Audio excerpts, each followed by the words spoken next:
Hallelujah. 4ನೇದಾಗಿ ಆತನು ಹೇಳ್ತಾನೆ, ನನ್ನ ಶುಭ ವಾಕ್ಯವನ್ನ ನಿಮಗಾಗಿ ನೆರವೇರಿಸುವೆನು. ಹಲ್ಲೆಲೂಯ. ಇನ್ನು ಬಿಡುಗಡೆನೇ ಆಗಿಲ್ಲ ಇಸ್ರಾಯೇಲ್ರು, ಇನ್ನು 70 ವರ್ಷ ತುಂಬೇ ಇಲ್ಲ. ಆದ್ರೆ ಅವರು ಭವಿಷ್ಯ ಕುರಿತು ದೇವರು ಕಾಲಜ್ಞಾನ ಮಾತನಾಡ್ತಿದ್ದಾನೆ. ಹಲ್ಲೆಲೂಯ. ಏನಂತೆ, ನನ್ನ ಶುಭ ವಾಕ್ಯವನ್ನು ನಿಮಗಾಗಿ ನೆರವೇರಿಸುವೆನು. ಇವತ್ತು ನಮ್ಮನ್ನು ನೋಡಿ ಈ 3ನೇ ತಿಂಗಳಲ್ಲಿ ದೇವರು ಹೇಳ್ತಿದ್ದಾನೆ, ನನ್ನ ಶುಭ ವಾಕ್ಯವನ್ನು ನಾನು ನಿನಗಾಗಿ ನೆರವೇರಿಸ್ತೇನೆ. ಹಲ್ಲೆಲೂಯ. ದೇವರು ನಿಮ್ಮ ಜೊತೆ ಏನು ಮಾತನಾಡಿದಾನೋ, ಏನು ಮಾತು ಕೊಟ್ಟಿದ್ದಾನೋ, ನಿನ್ನ ಕುರಿತಾಗಿ, ನಿನ್ನ ಕುಟುಂಬ ಕುರಿತಾಗಿ, ನಿನ್ನ ಆಶೀರ್ವಾದ ಕುರಿತಾಗಿ, ನಿನ್ನ ಆರೋಗ್ಯ ಕುರಿತಾಗಿ, ನಿನ್ನ ಕೆಲಸ ಕಾರ್ಯ ವ್ಯವಸಾಯವನ್ನು ಕುರಿತಾಗಿ, ನಿನ್ನ ಮಕ್ಕಳ ವಿದ್ಯಾಭ್ಯಾಸ ಭವಿಷ್ಯಗಳ ಕುರಿತಾಗಿ ಕರ್ತನು ಹೇಳ್ತಾನೆ, ನಾನು ಮಾತು ಕೊಟ್ಟ ಹಾಗೆ ನನ್ನ ಶುಭ ವಾಕ್ಯವನ್ನು ನಿಮ್ಮಲ್ಲಿ ನೆರವೇರಿಸ್ತೇನೆ. ದೇವರ ವಾಕ್ಯದಲ್ಲಿ ನೋಡ್ತೀವಿ, ಹುಲ್ಲು ಒಣಗಿ ಹೋಗ್ತದೆ, ಹೂವು ಬಾಡಿ ಹೋಗ್ತದಂತೆ, ಆದರೆ ನಮ್ಮ ದೇವರ ಮಾತುಗಳು ಸದಾ ಕಾಲ ಇರ್ತದಂತೆ. ಹಲ್ಲೆಲೂಯ.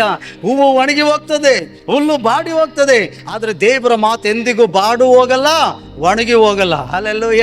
ಆತನ ಖಂಡಿತ ನೆರವೇರ್ತದಂತೆ. ಅದಕ್ಕೆ ಯೆಶಾಯ 55ರಲ್ಲಿ ದೇವರ ವಾಕ್ಯ ಹೀಗೆ ಹೇಳ್ತದೆ ಪ್ರಿಯರೇ, ಏನಂದ್ರೆ, ಆಕಾಶದಿಂದ ಹಿಮವು ಮಳೆಯು ಬಿದ್ದು ಹೇಗೆ ಭೂಮಿಯನ್ನು ತ್ಯಾವ ಮಾಡಿ ಬಿತ್ತುವವನಿಗೆ ಬೀಜವನ್ನು ಉಣ್ಣುವವನಿಗೆ ಆಹಾರವನ್ನು ಒದಗಿಸದೆ ಹೊರತು ವ್ಯರ್ಥವಾಗಿ ನನ್ನ ಬಳಿಗೆ ಹಿಂತಿರುಗುವುದಿಲ್ವೋ, ಹಾಗೆ ನನ್ನ ಬಾಯಿಂದ ಹೊರಟ ನನ್ನ ಮಾತು ನಿಮ್ಮ ಜೀವಿತದಲ್ಲಿ ನೆರವೇರದೆ ಹೊರತು ವ್ಯರ್ಥವಾಗಿ ನನ್ನ ಬಳಿಗೆ ಬರಲ್ಲ ಅಂತ ಹೇಳ್ತದೆ. ಹಲ್ಲೆಲೂಯ. ಲೋಕನ ಬರೋ ಸ್ವಾರ್ಥದಲ್ಲಿ ಹೇಳ್ತದೆ, ದೇವರ ಬಾಯಿಂದ ಬರುವ ಯಾವ ಮಾತಾದರೂ ಅದು ವ್ಯರ್ಥವಾಗಲ್ವಂತೆ, ನಿಷ್ಫಲವಾಗಲ್ವಂತೆ. ಹಲ್ಲೆಲೂಯ. ಹಾಗಾದರೆ ನಿನ್ನ ಕುರಿತಾಗಿ ದೇವರು ಏನು ಮಾತನಾಡ್ತಿದ್ದಾನೋ, ಏನು ವಾಗ್ದಾನ ಮಾಡ್ತಿದ್ದಾನೋ, ಏನು ಮಾತನಾಡಿದ್ದಾನೋ, ಆ ಶುಭ ವಾಕ್ಯಗಳು ನಿನ್ನ ಮೇಲೆ, ನಿನ್ನ ಕುಟುಂಬದ ಮೇಲೆ, ಈ ಸೇವೆ ಮೇಲೆ ಖಂಡಿತ ಆತ ನೆರವೇರಿಸ್ತಾನಂತೆ. 4ನೇದಾಗಿ ಆತನು ಹೇಳ್ತಿದ್ದೆ, ನನ್ನ ಶುಭ ವಾಕ್ಯವನ್ನ ನಿಮಗಾಗಿ ನೆರವೇರಿಸುವೆನು.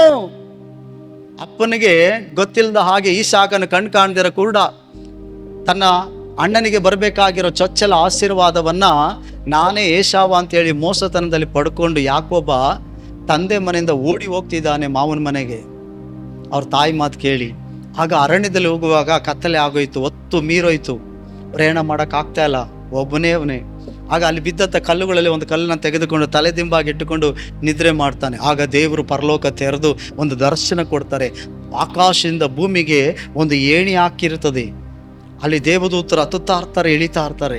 ಆಗ ದೇವರು ಅವನ ಜೊತೆ ಇದ್ದು ಮಾತನಾಡ್ತಾ ಕಡೆದಾಗಿ ಒಂದು ವಿಷಯ ಹೇಳ್ತಾರೆ, ನಾನು ನಿನಗೆ ಹೇಳಿದ್ದ ಎಲ್ಲವನ್ನು, ನಾನು ನಿನಗೇನೇನು ಹೇಳಿದ್ದೀನೋ ಅದನ್ನೆಲ್ಲವನ್ನು ನೆರವೇರಿಸೋದು ಹೊರತು ನಿನ್ನನ್ನು ಬಿಟ್ಟು ಬಿಡುವುದಿಲ್ಲ ಅಂತ ಹೇಳ್ತಾನೆ.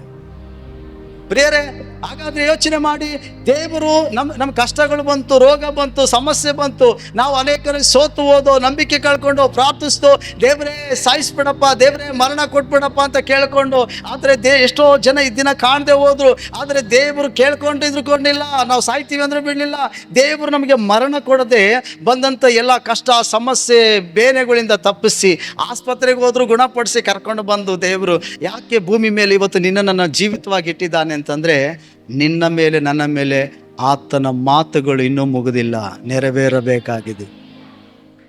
ಅದಕ್ಕಾಗಿ ಯಾಕೋಬನ್ ನೋಡಿ ಹೇಳ್ದ ಹಾಗೆ ದೇವರು ನಿಮ್ಮನ್ನು ನೋಡಿ ಹೇಳ್ತಾ ಇರೋದು, ಯಾಕೆ ಭೂಮಿ ಮೇಲೆ ನಾನು ನಿಮ್ಮನ್ನು ಇಟ್ಟಿದ್ದೀನಿ ಅಂತಂದರೆ, ಯಾಕೆ ನಿಮಗೆ ಇನ್ನೂ ಮರಣವನ್ನು ಕೊಡದೆ, ಮರಣವನ್ನು ಸಂಭವಿಸದೆ ನಾನು ಇಟ್ಟಿದ್ದೀನಿ ಅಂದರೆ, ನನ್ನ ಕಾರ್ಯಗಳು ನಿನ್ನ ಜೀವಿತದಲ್ಲಿ ಇನ್ನೂ ನೆರವೇರಬೇಕಾಗಿದೆ. ಹಾಗಾದರೆ ದೇವ ಜನರಾದ ನಾವೇನು ಮಾಡಬೇಕು? ಭಾನುವಾರ ಬಂದು ಬರೀ ಪ್ರಾರ್ಥನೆ ಮಾಡಿ, ಆರಾಧನೆ ಮಾಡಿ, ಕಾಣಿಕೆ ಕೊಟ್ಟು ಪ್ರಾರ್ಥನೆ ಮಾಡಿಸ್ಕೊಂಡು ಹೋಗೋದಲ್ಲ, ದೇವರ ಆಲೋಚನೆಗಳು ತಿಳ್ಕೊಳ್ಬೇಕು. ಹಾಗಾದರೆ ದೇವರು ಯಾಕೆ ನನ್ನ ಭೂಮಿ ಮೇಲೆ ಇಟ್ಟಿದ್ದಾನೆ, ಯಾವ ಕಾರ್ಯಕ್ಕಾಗಿ ನನ್ನ ಆರಿಸಿಕೊಂಡ, ಯಾವ ಕಾರ್ಯಕ್ಕಾಗಿ ನನ್ನ ಪಾಪಗಳನ್ನು ಕ್ಷಮಿಸಿದ್ದಾನೆ, ಯಾವ ಕಾರ್ಯಕ್ಕಾಗಿ ನನ್ನ ದೇವದಿಂದ, ಮಾಟದಿಂದ, ಮಂತ್ರದಿಂದ ಬಿಡುಗಡೆ ಮಾಡಿದ್ದಾನೆ, ಯಾವ ಕಾರ್ಯಕ್ಕೋಸ್ಕರ ನನ್ನ ಕುಟುಂಬವನ್ನು ನನ್ನ ಯೇಸು ಸ್ವಾಮಿ ಕರೆದಿದ್ದಾನೆ, ಆತನ ಚಿತ್ತವನ್ನು ನಾವು ತಿಳ್ಕೊಳ್ಬೇಕು, ಆತನಿಗಾಗಿ ನಾವು ಜೀವಿಸಬೇಕು, ಆತನನ್ನು ಸಂತೋಷ ಪಡಿಸುವಂಥ ಮಾರ್ಗದಲ್ಲಿ ನಾವು ನಡಿಬೇಕು ಪ್ರಿಯರೇ.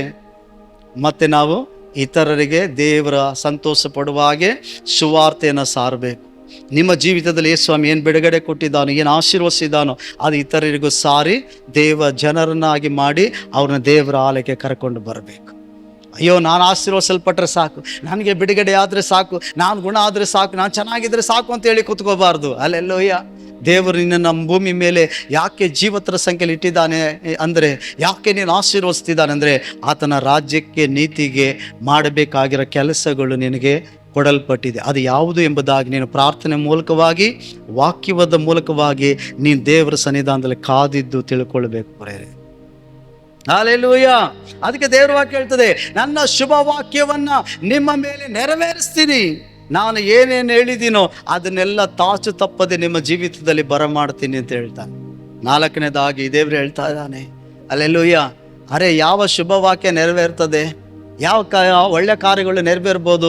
ಈಗ ನಾನು ಕಷ್ಟದಲ್ಲಿ ಇದ್ದೀನಲ್ಲ, ನಾನೀಗ ಪರಿಶುದ್ಧತೆಯಲ್ಲಿ ಇಲ್ವೇ, ಈಗ ನಾನು ಸರಿಯಾಗಿ ಪ್ರಾರ್ಥನೆ ಮಾಡ್ತಿಲ್ವೇ, ಅಯ್ಯೋ ನಾನೀಗ ಸಾಲದಲ್ಲಿ ಇದ್ದೀನೋ, ಈಗ ನಾನು ಕಣ್ಣೀರಲ್ಲಿ ಇದ್ದೀನಲ್ಲ, ಅಯ್ಯೋ ನನ್ನ ಕುಟುಂಬ ಪರಿಸ್ಥಿತಿ ನೋಡಿದ್ರೆ ನನ್ನ ಕುಟುಂಬ ಪರಿಸ್ಥಿತಿಗಳೆಲ್ಲ ಹೇಳ್ಕೊಳಕ್ಕಾಗದಿರೋಂಥ ಪರಿಸ್ಥಿತಿಯಲ್ಲಿ ಅದು ಹೋಗ್ತೈತಲ್ಲ. ದೇವರು ಯಾವ ಶುಭ ವಾಕ್ಯವನ್ನು ನೆರವೇರಿಸ್ತಾನೆ, ಹಲ್ಲೆಲೂಯಾ ಅಂತ ಯೋಚನೆ ಮಾಡ್ಬೋದು ಪ್ರೇರೆ. ಆದರೆ ದೇವರು ಹೇಳ್ತಾನೆ, ಆತನು ಏನೇನು ನಿನ್ನ ಜೀವಿತದಲ್ಲಿ ಮಾತನಾಡಿದಾನ, ಏನೇನು ನಿನ್ನ ಆತನ ಮಾತನ್ನು ನಿನ್ನ ಹೃದಯದಲ್ಲಿ ನಂಬಿಕೊಂಡಿದ್ದೀಯೋ ಅವೆಲ್ಲವೂ ಕರ್ತನು ನೆರವೇರಿಸ್ತಾನೆ.